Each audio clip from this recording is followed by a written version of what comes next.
Romans 11:36, for from him and through him and to him are all things. To him be glory forever.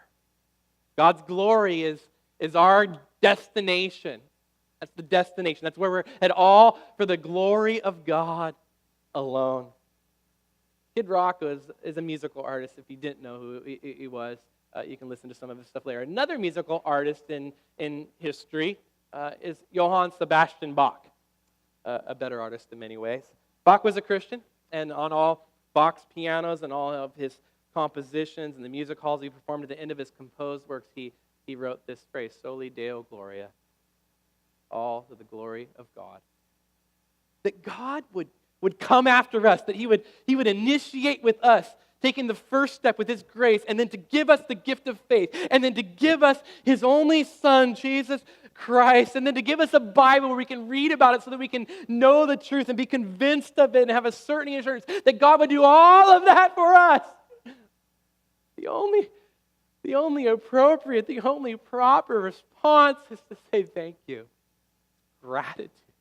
What a wonderful, good God. It just makes glory, honor, praise, and worship just naturally erupt from your heart when you get a hold of these wonderful things. It's why we sing. It's why we love. It's why we worship.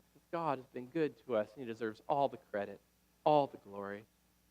He does it all.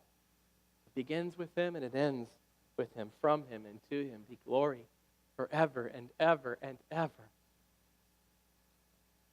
Luther wrote a number of songs. We're going to sing one in a minute. Mighty Fortress is our God. He wrote another one, hymn that's titled All Glory Be to God Alone. Here's the first few stanzas of it. All glory be to God alone, forevermore the highest one. He is our sinful race's friend. His grace and peace to us extend.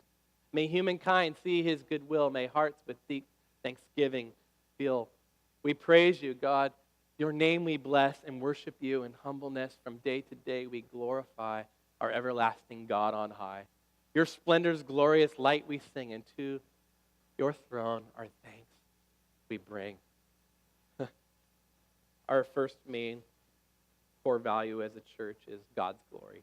Some big, massive letters out there on that huge sign on our building. God's glory.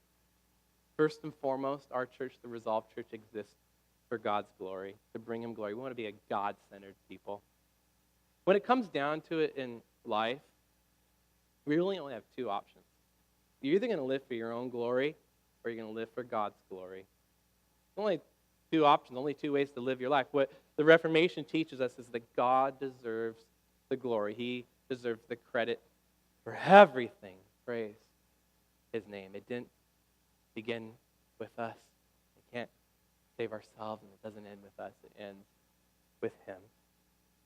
Salvation is by grace alone, through faith alone, in the person and work of Jesus Christ alone, revealed in Scripture alone, all for the glory of God.